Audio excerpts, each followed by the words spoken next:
শিখায়।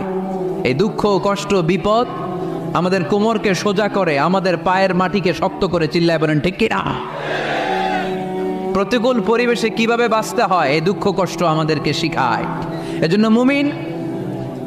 মুমিন বান্দার বৈশিষ্ট্য হচ্ছে দুঃখ কষ্ট বেদনা জ্বালা এগুলোতে সে আপসেট হয় না, সে হাল ছেড়ে দেয় না, সে ভরসা রাখে একজনের উপর। চিল্লায় বলতে হবে তিনি কে?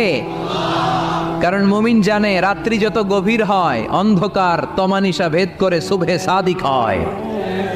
মুমিন জানে গর্ভবতী নারীর পেটের ব্যথা যেই দিন বাড়তে থাকে ওই দিনই নতুন মেহমান আগমনের সময় ঘনাতে থাকে। মুমিন জানে তার জীবনে দুঃখ কষ্ট বিপদ যত বাড়তে থাকে সুখের দিন কাছে আসতে থাকে।